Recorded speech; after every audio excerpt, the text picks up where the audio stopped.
Hey guys, it's Jason. I'm going to talk to you real quick, 2 minutes or less. Just a real quick sample of what are known as blending modes or layer blending modes. Actually, I just shut my layers panel here real quick. There we go. All right. So the reason we would use blending modes is we use blending modes when we're trying to go through and create a transition or create an effect or create a specific style or look or color alteration. And the basic one I'm going to show you today, just as a real quick application, is making an image look a little older than it really is, right? We have this image of this nice modern house that obviously is current and new, but we want an image of this house to look a little more old, right? And we could be doing this because we want to use the image of this house on a movie poster for a horror film or a sci-fi film or something like that. And we kind of need to take this neutral looking image and give it a bit of style, okay? So I've taken this image of old paper, all right, and I have laid it right over top of half the image so you guys can see what the image looks like when I make the change and what it looks like originally.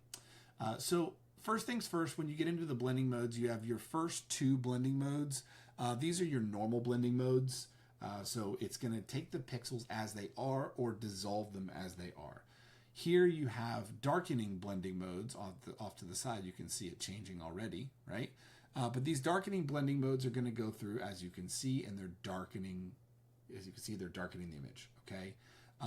Whether they're affecting the highlights or the lowlights of the image all depends on the blending mode. And to keep this video in under 2 to 3 minutes, I'm not going to go into the science behind it. But then you have your lightning blending modes. And then below that, you have what are called saturation modes. These change the saturation of the image. And then below that, you have what are called subtraction blending modes, which is basically flipping pixels and inverting pixels. And then you have your color modes, right?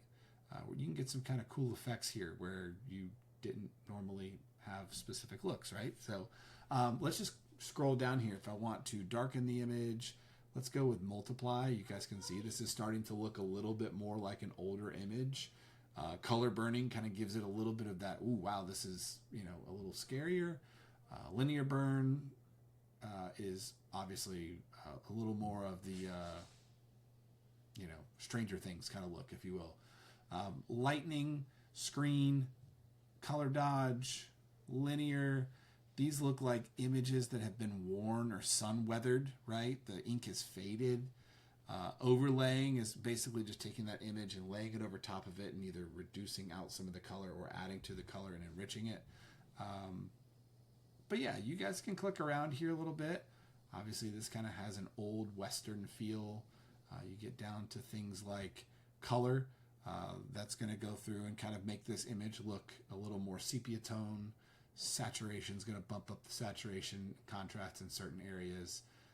And basically, it is taking the yellow tone that is in this paper and it is making it react with the tones that are below it. Okay? So fiddle around with this, see what you guys think. But these are called blending modes and they're really cool to use.